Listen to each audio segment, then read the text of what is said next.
자, 시작하겠습니다. 안녕하세요. 영업의 신조입니다. 오늘은 즐거운 수요일입니다. 네, 이제 수요일이니까 이제 주가 꺾였네요. 주가 꺾여서 이제 이틀만 더 출근하시면 저희가 기다리는 황금의 주말이 오고 있습니다. 많이 힘드실 텐데 조금 더 힘내셨으면 좋겠고요. 그래도 다행스러운 게 비가 오고 나서 조금 더위가 좀 가셔가지고 그래도 좀 덜 더워서 괜찮은 것 같습니다. 오늘은 어떤 걸 해볼 거냐면 저희가 해외 영업이 그 AM 에어리어 매니저 보통 이제 지역 담당자라고 하죠. 그래서 북미, 미국하고 캐나다, 그리고 중미, 멕시코, 파나마 쪽 여기까지 하고, 그다음에 남미, 브라질, 멕시코, 칠레, 페루 뭐 이렇게 나누고, 그리고 아시아 쪽하고 그다음에 CIS, 그다음에 유럽, 중동, 아프리카 이렇게 이제 세일즈 테리토리로 나눠서 필드 영업을 뛰는 해외 영업도 있고, 그다음에 지사 관리하는 관리형 영업도 있습니다. 그리고 이제 저희가 또 일을 할 때 정말 중요한 그런 해외 영업 직원하고 직무가 있는데 그게 바로 이제 무역 실무입니다. 그래서 영업사원들이 필드에서나 또는 그 무역 관리하는 영업사원들을 서포트해주는 로지스틱 매니저가 있는데 그 로지스틱 매니저가 이제 그 수출입 무역만 하는 것이 아니라 이제 오더 매니저 역할까지 합니다. 그래서 영업사원들이 이제 오더 따오면은 그거 가지고 생산 의뢰 출하를 해서 해가지고 진행하는 거. 그래서 오늘 집중적으로 설명드릴 부분은 이제 로지스틱 매니저, 오더 매니저들이 어떤 일을 어느 위치에서 하고 있는지에 대해서 이제 자세히 설명을 드리려고 합니다. 자, 하나씩 살펴보겠습니다. 해외 영업 직무 중에서 무역 지원, 수출입 관리 관련해서 하나씩 얘기를 해보겠습니다. 보통 이제 저희가 해외 영업하고 무역 지원하고는 좀 성향이 다릅니다. 그래서 어느 정도 좀 구분을 하는데 이제 무역을 이렇게 출장을 안 가고 이렇게 그 사무실에서 지원하시는 분들이 계십니다. 그런 걸 이제 무역 지원, 수출입 업무라고 이제 얘기를 하고, 그리고 해외 출장을 가서 신시장 개척하면서 바이어 발굴하고 그렇게 상품을 직접적으로 판매하는 그런 업무를 이제 하시는 분들이 이제 영업사원이라고 저희가 부르죠. 보통 해외 영업 필드 그 세일즈 테리토리 매니저 또는 에어리어 매니저라고 부릅니다. 보통 이제 저희가 알고 있는 해외 영업은 해외 시장을 개척하는 거죠. 저희가 제품을 만들었으면 그거를 판매할 수 있는 곳이 있습니다. 근데 딱 입사하고 나서 그 판매할 만한 곳이 다 갖춰져 있는 곳이 있는가 하면 몇 군데 빼고는 이제 개척을 해야 되는 부분이 있습니다. 그래서 영업사원들은 해외 신시장을 개척해야 되는 의무가 있고, 그리고 신시장을 개척을 하더라도 우리 제품을 상품을 직접적으로 구매할 수 있는 바이어들 네트워크를 이제 형성을 해야 합니다. 그래서 바이어 발굴을 이제 가망 고객 바이어 발굴 세팅하는 것까지 이제 해야 되는 거고, 그리고 이제 신시장도 개척하고 그다음에 바이어 발굴했으면 이제 제품 판매 활성화를 해야 되겠죠. 그래서 영업적이든 마케팅적이든 어느 정도 고민을 해서 기획 수립 실행하여 가지고 이제 제품 판매 활성화를 이제 들어가고, 그렇게 돼서 어느 정도 바이어 네트워크가 유지가 되면 기존 바이어 또는 신규 바이어까지 플러스해서 이제 관리 판매 영업 및 관리를 지속을 하게 됩니다. 그렇기 때문에 이제 영업사원들 같은 경우는 굉장히 이제 긍정적이고 적극적이고 활발한 성격들이 좀 많이 요구되고요. 그리고 시장의 니즈라든지 불만을 전면적으로 최전방에서 이제 커버하는 그런 업무가 되겠습니다. 근데 거기에 반해서 이제 무역 실무, 수출입 관련 지원하시는 분들은 좀 직무 성향이 좀 다릅니다. 어떻게 됐냐면 다 성사된 그런 판매 계약 같은 거, 오더 받은 거에 대해서는 수출입 관물 그 관리를 지원하는데, 생산 또는 생산 의뢰, 이걸 이제 출하 의뢰라고 합니다. 출하 의뢰, 생산 의뢰서 해가지고 영업사원이 오더 받아온 거를 생산 의뢰, 출하 의뢰를 해가지고 이제 제조팀에 공식적으로 넘기는 작업을 이렇게 하게 되고요. 그리고 이제 수금 오게 되면은 은행 업무도 있습니다. 그래서 수금 확인해서 은행 가서 최종 코칭 확인하고, 그리고 무역 실무 중에 또 하나는 이제 선적 서류 준비하는 거 있습니다. 커머셜 인보이스라든지 아니면은 패킹 리스트 이런 것들, 그리고 관련된 오더가 출하하기 전에 미리 선적 스페이스 부킹 또는 출하일자 전에 픽업 요청을 하는 게 있습니다. 그리고 수출입 진행 과정에서 발생되는 모든 통관, 수출입에 관련된 업무 프로세스의 전반적인 거를 진행을 하고요. 그리고 필요하면은 급하면 이제 바이어하고 코레스도 진행합니다. 그래서 문서 교신, 뭐 LC 드라프트 주고 받는 거라든지, 아니면 급하면은 뭐 CO라든지 뭐 이런 것들 진행을 하고요. CO 같은 경우는 이제 그 대한상공회의소 요것도 이제 발급 받아가지고 이제 바이한테 줄 수도 있고, CF Certificate Pre-Sales 같은 경우는 이제 식품의약안전처에 들어가서 온라인으로 요즘에 많이 받을 수 있잖아요. 그래서 전자민원 창구에서 발급을 받는 일까지도 이제 합니다. 그래서 무역서류 발행, CO하고 CFS에도 무역지원 사무 지원하시는 분이 진행을 이제 하게 되고요.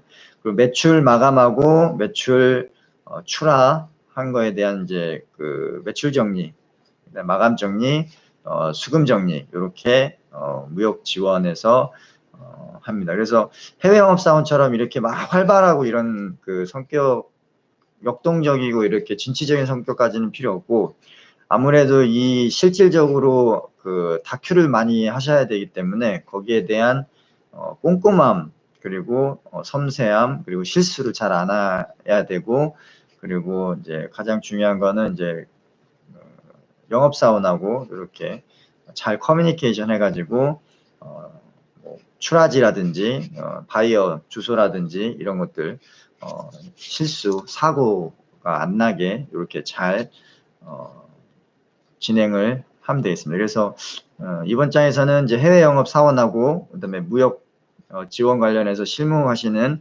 로지스틱 매니저, 오더 매니저의 근본적으로 직무의 차이에 대해서 이제 좀 알아봤고요. 그리고 이제 가장 근본적인 게 이제 그 중요한 것 중에 하나입니다. 이제 제조사고 이제 수출자라면 이제 생산 의뢰를 해야 됩니다. 그래서 무역 지원 실무 중에서 생산 의뢰에 대한 전반적인 프로세스를 이제 아셔야 되는데, 경력자이신 분들은 어느 정도 다 아실 건데 이제 신입 처음이라고 이제 생각하고 제가 말씀드리겠습니다. 생산 의뢰는 이제 페이퍼로 이렇게 등록하는 부분이 있고, 이제 그 전산 시스템이 다 네트워킹화 돼가지고 이제 QMS로 등록하는 경우가 있습니다. 그래서 관련 유관 부서하고 이제 메일 발송하고, 그다음에 출하 관리, 그다음에 매출장, 파일 같은 거 주고받고 업로드하고, 그리고 어떻게 관리하는지 하나씩 말씀드리도록 하겠습니다. 보통 이제 수출입 관리 무역 지원 실무에 보면은 그 바이어가 오더를 이제 주잖아요. 그럼 이제 오더 PO라고 합니다. PO, Purchase Order, 이렇게 오는 부분이 있고, 다른 거 하나는 프로포마 인보이스 PI의 카운터 사인이 돼서 오는 경우가 있습니다. 그래서 바이어가 보통 그 영업사원한테 전달을 해서 영업사원이 오더 확정에 대한 부분을 이제 무역지원 실무한테 이렇게 주게 되어 있습니다. 근데 보통 이제 같이 그 트라이앵글로 엮여 있는 경우도 있습니다. CC에. 그래서 바이어가 무역을 만약에 이렇게 진행을 한 그런 케이스다. 그럼 영업사원하고 무역지원 실무, 오더 매니저, 로지스틱 매니저한테 같이 이렇게 그 PI 또는 PO를 Purchase Order 또는 프로포마 인보이스를 주게 됩니다. 그러면 1차적으로 오다는 접수된 겁니다. 오다가 접수돼서 거기서 바로 진행하면 안 되고 필히 영업사원하고 컨펌을 해야 됩니다. 왜냐면 그 오다가 일방적인 오다일 수도 있기 때문에 영업사원한테 얘기해서 과테말라에서 이 제품에 대해서 이 수량이 왔는데 이거에 대해서 오다 진행을 할까요? 아니면 그냥 기다리시면 됩니다. 기다리시면 영업사원이 이 오더 픽스 됐으니까 이렇게 해서 진행을 합시다. 그렇게 되면은 영업사원이 제조 쪽으로 이렇게 생산 의뢰를 하는 곳도 있는데 보통 이제 무역 질문 지원하시는 분이 그 오다를 이제 출하 의뢰서 생산 의뢰서 그러니까 의뢰한다는 거는 뭐뭐에 대한 거를 이제 시행한다 요청한다 정식적으로 요청한다 이런 거거든요. 출하 의뢰서라고 하는 부분도 있고 다른 회사는 생산 의뢰서라고 하는 경우도 있습니다. 그래서 페이퍼로 해가지고 이렇게 진행하는 그런 데도 있고 시스템에 갇혀져 있는 데는 이제 ERP랑 연동이 돼가지고 QMS라는 시스템을 통해 가지고 이제 제조 부분으로 넘기게 됩니다. 그러면 제조 부분에서는 그 오더를 접수를 받는데 이게 이제 어떻게 연결이 되냐면 이제 제조 부문이 있잖아요. 제조 부문이 있으면 이거는 이제 구매 발주 부서하고 생산 이제 제조 조립하는 부서 그리고 이쪽 품질 이렇게 돼 있습니다. 그래서 제조 부문하고 구매하고 연동이 되어 있기 때문에 구매에서는 오더를 받으면 그 수량하고 모델에 관계해가지고 재고를 파악합니다. 조립을 하기 위해서는 이제 부품이 필요하잖아요. 재료가. 그래서 어떤 재료가 얼마나 있고 부족한 거에 대해서는 자재 발주를 해서 언제까지 입고를 시켜야 생산해서 어셈블리 라인에서 제작을 해서 요청한 출하 의뢰가 가능하다. 근데 만약에 이렇게 알아봤는데 영업부에서 그 무역실무 지원이 오다를 이제 의뢰한 그 출하 일자보다 너무 이렇게 좀 빡빡하다. 그러면 피드백을 줍니다. 아, 이 제품 이 수량에 관련해서는 현재 재고가 많이 없기 때문에 지금 자재 발주를 하더라도 상당히 지연됩니다. 또는 이 모델에 대한 이 오다에 대한 수량은 지금 물량이 너무 많기 때문에 저희 지금 생산 캐파를 가지고서는 진행하기가 이 일자를 마치기가 어렵습니다. 그래서 피드백이 오면 그거에 대해서 이제 다시 영업사원한테 넘어가고 영업사원이 바이어하고 출하 일정에 대해서 이제 정리를 하게 됩니다. 수량하고. 그렇기 때문에 일반적으로 이제 수주 의뢰서, 출하 의뢰서, 생산 의뢰서 다 같은 말입니다. 그래서 수주된 거를 의뢰한다. 출하할 양에 대한 거를 의뢰한다. 그다음에 생산 요청에 대한 거를 의뢰한다. 그래서 수주 의뢰서, 출하 의뢰서, 생산 의뢰서 이거 다 같은 말입니다. 그래서 제조로 문서로 전달되고 시스템이 있는 데는 이제 오더 지시를 QMS를 통해서 이제 전산으로 네트워크로 연결한다. 그러면 그 주문된 오더는 이제 유관부서하고 다 이렇게 공유가 돼가지고 제조 부문 전체 내에 있는 구매 발주, 그 다음에 생산 조립, 그리고 품질까지 연결돼가지고 이제 합니다. 그래서 보통 QMS 시스템은 그렇게 연동이 돼서 많이 쓰고 있다. 그럼 여기서 저희가 출하 의뢰서에 대해서 저희가 조금 이제 그 자세히 들어보겠습니다. 출하라는 거는 보통 이제 다 얘기하지 않고 이제 처음에 쓰이는 어원은 그 주로 선박을 이용해서 제품을 내보내는 거를 출하시킨다 이렇게 얘기했습니다. 수출 이제 많이 할 때 컨테이너 이렇게 딱 짜가지고 이렇게 막 이렇게 하잖아요. 그래서 컨테이너 할 때 출하한다. 그래서 이제 선적해서 이제 배 타고 나갈 거다. 그래서 출하라고 이제 문구를 썼는데 지금은 보통 제품이 오더를 받아서 이제 그 수출하기 위해서 이제 명령을 내려지는 거를 이제 출하 의뢰서라고 이제 얘기를 합니다. 간단히 그냥 필수 기재 내용으로는 이제 작성 일자가 있어요. 이제 언제 작성을 했고 의뢰한 사람은 누구고 어떤 품목이고 몇 개 수량이고 그다음에 나갈 바이어 구매한 바이어 이름은 어디냐 국가는 어디냐 시장은 어디냐 그다음에 그 상세 내역은 어떤 것들이 있느냐 그래서 주의사항은 또 이러이러한 것들이 있다라고 이렇게 잘 써야 됩니다. 근데 이제 이 출하 의뢰서가 진행할 때 왜 이렇게 중요하냐면 수량 및 기재 이런 품목 이런 거를 잘못하게 되면은 이 의뢰가 넘어가는 그대로 제조 부문에서 그거를 생산하고 준비하고 출하하기 위한 스탠바이를 이제 맞춰 놓는 겁니다. 그래서 이건 명령서이기 때문에 무조건 따라야 되는 거죠. 작업 지시서하고 똑같습니다. 그렇기 때문에 오더 매니저 또는 로지스틱 매니저가 그거에 대해서 꼼꼼하게 잘 기입을 해야 됩니다. 실수하지 않게. 그래서 보통 그 국가마다 특징이 많이 있잖아요. 뭐 파워가 틀리다던가 아니면 제품마다 특수하게 나가는 또는 빼야 되는 부분 이런 것들 다 구분해 가지고 진행을 해야 됩니다. 자, 그러면 이제 QMS 등록을 해야 되는데요. 거기에 대해서 조금 더 자세하게 얘기를 한번 해보겠습니다. QMS 그런데 QMS가 도대체 무엇이냐? QMS는 뭐의 약자냐면 Quality Management System에서 품질을 관리하는 시스템이다. 그래서 이 QMS는 이 부서 간의 네트워크를 하려고 만든 건 아니고 퀄리티를 높이기 위해서 만든 겁니다. 그래서 처음에 그 TQC라고 그 닥터 로렌 박사인가? 그 박사 미국에서 자동차 라인을 조금 더 이제 그 품질 향상을 높이기 위해서 그 TQC Total Quality Control 종합 품질 관리에 대해서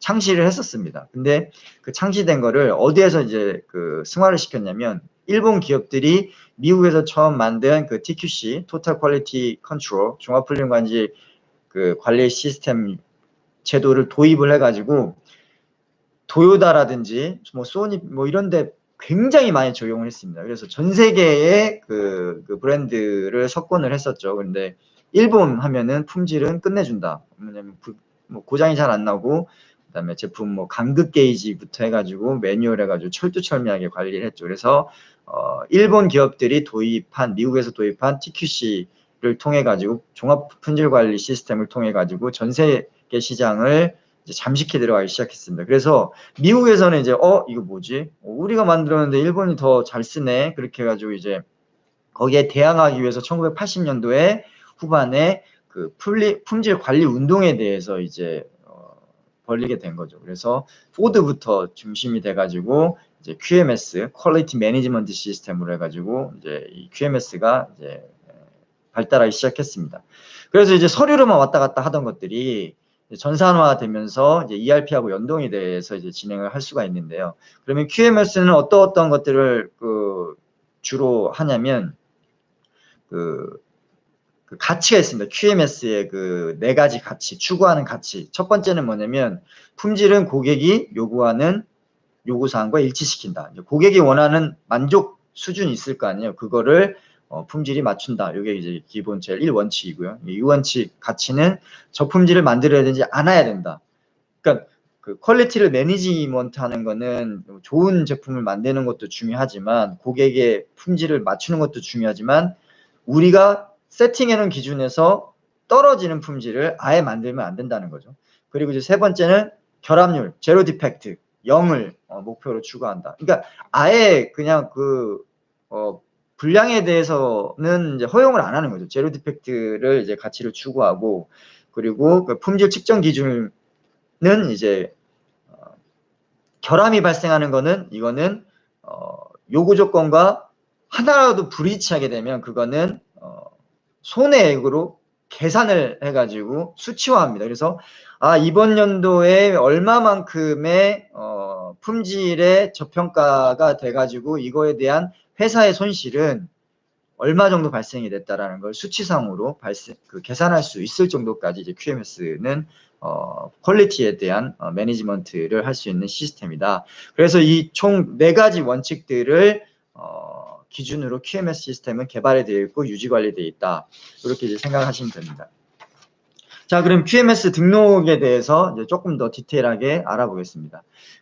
QMS는 이제 퀄리티 매니지먼트 시스템으로 제조사는 QMS를 사용하여 품질 프로세스를 전사적으로, 이제 전사적인 게 중요합니다. 전체 부서가 다 모니터링이 됩니다. 모니터링이 된다라는 부분은 관리를 할 수 있다라는 거고, 관리를 할 수 있다라는 거는 문서화 또는 제품 허용 범위 내에서 제조되는 모든 표준에 대해서 관리 감독 준수할 수 있다라는 겁니다. 관리 감독 준수할 수 있다라는 거는 결함에 대해서 확인할 수 있는 거고 결함이 있으면 미리 막거나 예방을 할 수 있는 단계나 실질적인 그 액션을 취할 수 있게 되는 겁니다. 그렇기 때문에 그 제조 그 사에서는 특히 QMS하고 ERP 를 같이 공동 운영을 해서 굉장히 효율적으로 이제 그 관리를 할 수 있고, 품질 문제 비용 또는 여러 가지 관리 차원에서 절차나 프로세스 구조 또는 리소스 이런 것들을 토탈 케어하는 솔루션이라고 보시면 됩니다.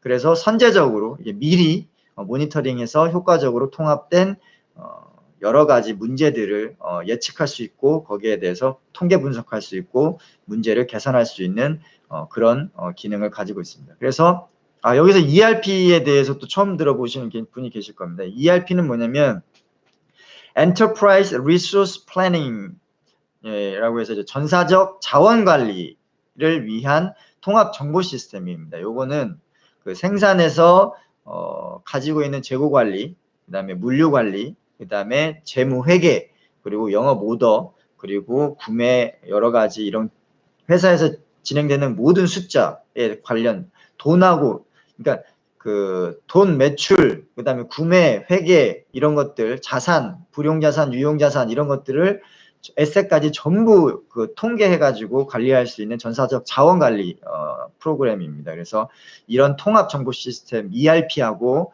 QMS하고 연동이 되게 되면 좀 더 효과적인 그 연결고리를 가질 수 있게 되고, 이런 연결된 연계 관리는 여러 가지 부서와 이제 실시간으로 공유되고, 이거는 최종 경영 활동에 상당히 크나큰 영향을 미친다. 그럼으로써 ERP와 QMS를 통해 가지고 여러 가지 기능을 발휘할 수 있는데, 거기에서 이제 가장 큰 거는 가시성이 획득이 됩니다. 그래서 엑셀 파일이라든지 그 서류 문서로 이렇게 진행을 하다 보면은 눈에 다 안 들어오잖아요. 근데 이제 그 ERP라든지 QMS를 쓰게 되면 굉장히 이렇게 그 가독성이 높아집니다. 그래서 여러 작업 환경에 대한 결과에 대한 리포트에 대한 현재 상황에 대한 가독성, 가시성에 대한 획득을 할 수 있고, 또 하나는 뭐냐면 규제를 준수할 수 있는 그 환경이 갖춰집니다. 절차라든지 프로세스 상의 준수 사항들을 다 기재해 놓으면 그 규제의 스탠다드 그 규정에 따라서 업무가 모든 프로세스가 제작 통관 진행이 되기 때문에 거기에 대해서 규제 준수에 대해서 컨트롤이 가능하다. 그리고 여러 가지 사건 이벤트 또는 사고 불량 이벤트에 대해서 모니터링이 가능하고, 그 모니터링 관리해서 유지 관리를 하게 되면, 개선을 하게 되면은 확산에 대한 그런 것도 이제 방지할 수 있다.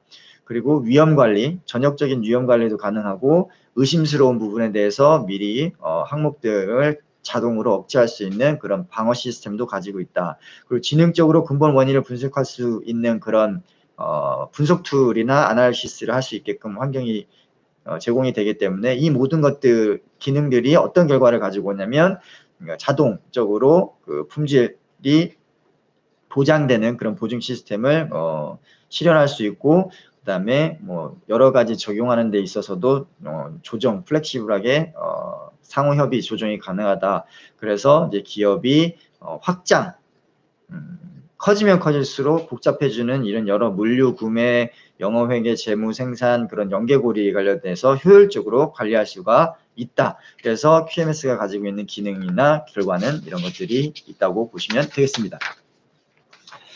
이게 내용이 많은데 시간이 없어서 좀 빨리 진행하겠습니다. 그러면 QMS 등록 과정에서 어떤 장점이 있을까요? 아까 전에 얘기했죠. 이제 제조하는데, 그 다음에 사용하는데, 그리고 유지 관리하는데 서비스 정보에 대한 것까지 다 연계해가지고 완벽한 가독성, 가시성을 제공할 수 있다. 이게 가장 큰 거죠. 그래서 서비스까지 연결해야 됩니다. 서비스 파트가 얼마가 나가가지고 반품이 얼마가 들어오게 되더라도 그 QMS하고 ERP랑 연결이 되게 되면 그런 것들을 한눈에 다 볼 수 있다라는 거.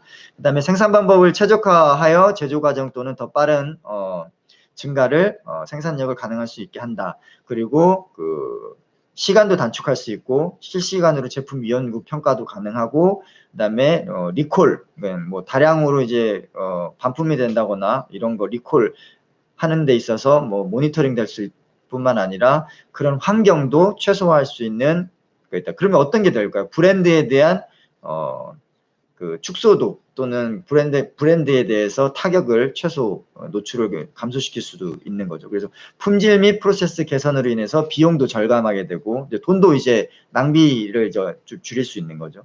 그리고 품질 사고에 대해서 미리 그 대처하고 모니터링 할 수 있기 때문에 품질 관리 사고에 대해서도 대폭 감소시킬 수 있고, 그다음에 고품질을 유지시킬 수 있고, 일괄적인 제품을 프로세싱 할 수 있습니다. 그리고 품질 작업 비용에 대해서도 사전에 미리 다 관리하기 때문에 따로 돈을 지출하지 않아도 된다. 문제 감지에도 굉장히 탁월하고 문제 예방에 대한 것도 이제 미리 전환을 할 수 있다. 그리고 기업 및 산업 규제에 준수하기 때문에 거기에 대한 전반적인 사회적인 비용도 간소화시킬 수 있다. 이런 장점이 있네요. QMS가 상당히 좋은 거죠. 근데 QMS는 이제 도입을 꼭 이제 해야 되는 것 중에 하나입니다. QMS의 주요 시스템 구성에 대해서 알아보겠습니다. 이제 수익 검사는 뭐냐면 그 구매과에서 이제 자재 발주를 하게 되면은 이제 그 서브 컨트랙트에서 물건이 들어오잖아요. 그럼 그 물건 들어온 거에 대해서 수익 검사가 들어갑니다. 그래서 자재 입고 시 수익 검사를 진행해서 거기에 이제 일부 그 창고에 이제 저장을 할 수 있는 그쪽에서부터 시작이 되고, 그다음에 공정 완성 검사. 이제 공정은 이제 조립 라인에서 이제 들어갈 때, 그리고 이제 완성 검사 품질 검사할 때 이런 것들 다 숫자를 이제 기록을 해서 이 오다가 진행이 돼서 이 오다에 연계되는 자재, 수익 검사, 공정 검사, 조립 라인, 그다음에 검사 품질까지 이게 다 연결됩니다. 그래서 입고 검사, 그다음에 출하 검사, 그다음에 생산할 때 또는 들어왔을 때 입고할 때 부적합에 대한 그런 것들을 이제 빼내서 그거를 이제 반품 처리한다던가 아니면 반품 처리하지 않고 수리해가지고 재반입한다던가 이런 것들도 다 연계 관리가 가능하고요. 그다음에 필드 문제에서 그 문제가 발생된 거에 대한 기록들을 모니터링할 수 있기 때문에 문제 관리에 대한 것도 가능하다. 그다음에 이런 기록들이 히스토리로 남기 때문에 이런 모든 것들이 과거 품질에 대한 관리, 문제적인 관리도 가능하고 뭐 인증 심사 평가할 때도 굉장히 유리하겠죠. 그래서 그리고 서비스에 대한 부분도 클레임을 받게 됐을 때 상당히 유리하다.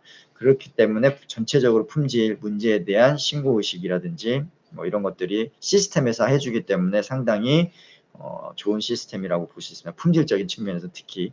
그리고 이제 공정 그 FMEA 관리, 재난 관리라고 하는데요. 이게 뭐냐면 FMEA는 Failure Mode and Effect Analysis, 그래서 고장 형태 영향 분석이라는 겁니다. 그래서 재난적인 그런 고장 형태에 대해서 어떤 영향이 있을 수 있는 거에 대해서 미리 저희가 할 수 있는데, 이런 거는 어떤 산업군에서 많이 쓰이냐면 그 최첨단 그 개발 제조 산업에 있어서는 뭐 기존의 그 기성 상품에 대해서는 저희가 이제 많은 경험이 있잖아요. 근데 그런 거가 아닌 이제 정말 최첨단 기술 4차 혁명 시대에 맞는 그런 제품이다. 그러면 저희가 경험이 없기 때문에 거기에 대한 거는 공정 FMEA 관리를 적용하면 저희가 그 고장 형태 분석 및 그에 대한 영향에 대한 분석까지 진행이 가능합니다.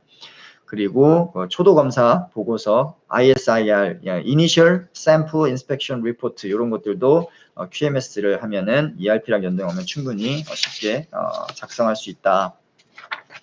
QMS 등록은 보통 이제 소프트웨어로 구성이 되어 있고요. 그래서 이제 컴퓨터로 이제 로그인 해가지고 이제 들어가시면 QMS에 접속을 하게 됩니다. 그래서 그 영업사원한테 받은 오더, PI, 프로포마 인보이스 또는 PO, 퍼처싱 오더를 가지고 특이사항이 있으면 이제 전달을 받게 됩니다. 이거 이제 구두로 받는 건 아니고 이메일 또는 QMS 서버상으로 이제 토스돼가지고 프로세스상 오더 매니저한테 넘어옵니다. 그러면 QMS 로그인 하셔가지고 그 출고 의뢰서, 생산 의뢰서, 그다음에 그 출하 의뢰서, 요게 그 항목이 있습니다. 탭이. 그럼 그 탭에 들어가면 이제 출고 의뢰 등록이라는 부분이 있습니다. 거기 등록하셔가지고 그 플랫폼을 작성하시면 되겠습니다. 조금 빨리 진행하겠습니다. 벌써 10시네요. 자, 등록하실 때는 카테고리가 크게 있습니다. 3개의 카테고리가 있는데 출고 의뢰서 보면 이만큼 뭐 쓰는 난이 많이 있습니다. 그래서 상단 카테고리는 뭐가 있냐면 기본 정보가 있는데 거기는 이제 상품에 대한 정보가 이제 들어가 있습니다. 모델에 대한 정보, 그다음에 수량, 그다음에 출고 의뢰하는 사람, 그다음에 출고 의뢰 부서, 그다음에 여러 가지 만약에 이게 소프트웨어가 들어간다 그러면 소프트웨어 버전, 그다음에 매뉴얼에 필요한 매뉴얼 첨부 유무, 그다음에 전원 구격, 이게 가장 중요한데요. 220V 있는 데도 있고 110V 있는 데도 있고 굉장히 다양하기 때문에 전원 구격 넣어주고, 그다음에 만약에 이게 그 상품이 아니라 AS 뭐 대형건이다 그럼 유상 또는 무상으로 이렇게 다 구분해 주시면 되고요. 그리고 이제 그 밑에는 이제 출고를 어디서 의뢰해서 어디로 나갈 거냐 이 부분이 있습니다. 그래서 출고는 어느 지역, 예를 들어서 뭐 중남미, 뭐 과테말라, 멕시코다. 그러면 거기에 누구 대리점은 A 뭐뭐시다, ABC 트레이딩이다. 그러면 거기에 대해서 이렇게 적는 란이 있고요. 그리고 이제 기본 액세서리 또는 이제 상세 내용이 있습니다. 그러면 제품이 복잡한 것 같은 경우는 액세서리 종류가 굉장히 많습니다. 그래서 그 제품 모델에 필요한 액세서리들 다 넣어야 되고 필요 없이 빼야 되는 것들 다 넣어야 되고 그래서 넣고 가장 중요한 거는 그거죠. 언제 출하할 것이냐. 그래서 출하 요청 일, 그래서 실제 출고하는 시간까지 해가지고 몇 월 며칠, 뭐 만약에 보통 4주 리드타임을 갖는다 그러면 저희가 8월 25일이잖아요. 그럼 9월 25일 오후 뭐 2시 픽업 예정 또는 오전 10시 뭐 출하 준비 완료 요청 이렇게 한다든가 기타 요청사항 넣을 수도 있고요. 그리고 이제 이게 해상 포장이다 아니면은 항공 포장이다. 항공 포장은 보통 이제 종이 박스로 이제 많이 나가고 해상 포장 같은 경우는 이제 우드 패킹을 하잖아요. 그래서 스탠다드 우드 패킹을 해야 된다. 그런 거 해가지고 결제 라인을 딱 타게 되면 여기서 세팅되어진 결제 라인을 통해 가지고 영업사원, 오더 매니저 그리고 관리부서 팀장, 부문장, 제조 이렇게 넘어가서 이 QMS가 이제 연결이 돼서 진행을 하게 됩니다.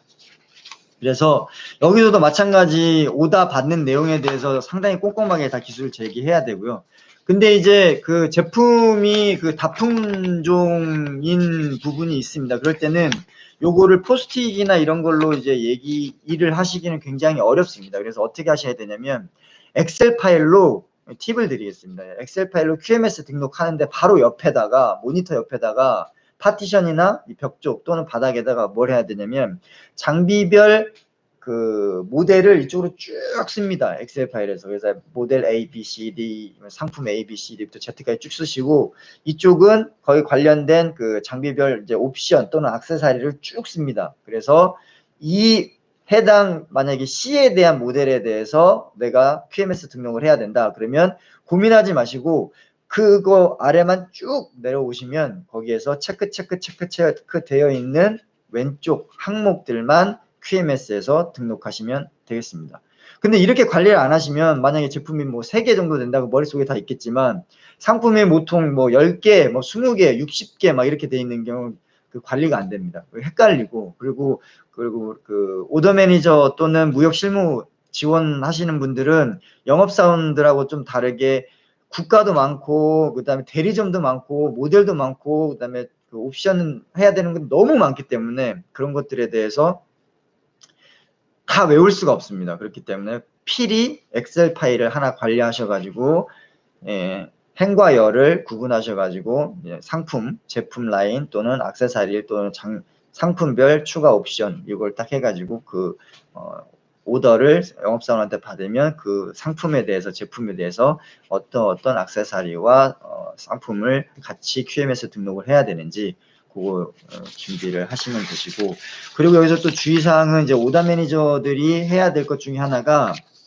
수금 관리하고 이제 스페이스 부킹하고 하게 되면 이제 그 생산에 의뢰한 날짜에 준비가 되잖아요. 그럼 그 준비된 것들을 이제 연계해 가지고 이제 부산 포트나 인천항으로 이제 공항으로 이제 이동을 해야 되는데 그거 하려면 중간에 유관 부서들이랑 코레스를 해야 됩니다. 이게 메일이 됐든 전화가 됐든 그렇게 코레스를 해야 되는데 이 QMS 시스템이 잘 돌아가고 있지만 그래도 사람이 하는 일이기 때문에 실수하게 됩니다. 그래서 실수가 일어나지 않게끔 항상 메일로 받는 사람 수신자에게는 이제 제조 부문 생산팀장님, 그다음에 구매 부서 구매팀장님, 품질 그리고 오더 준 영업사원 그리고 자기 그리고 전체 총괄하는 영업부문장 이렇게 해가지고 생산 의뢰 이거건에 대해서 이 시장에 이 대리점에 이 모델을 이 수량을 언제 출하 요청을 하겠습니다. 그리고 다 공지를 한 번 더 해주시는 게 좋습니다. 그리고 나서 이제 출하가 진행이 되고 나서는 이제 뭘 정리해야 되냐면 이제 오더 매니저하고 무역 실무 하시는 분들은 이제 엑셀 파일을 좀 잘 쓰셔야 되는데 이게 출하 관리 대장이라고 있습니다. 그래서 그걸 프린트 하셔도 되고 아니면 따로 관리하시는 분들도 있는데 회사에 따라 좀 다릅니다. 그래서 출하된 내역에 대해서 언제 의뢰했고 언제 준비가 돼서 언제 출하가 돼서 누구한테 어떤 상품이 몇 개가 어떻게 출하가 됐다.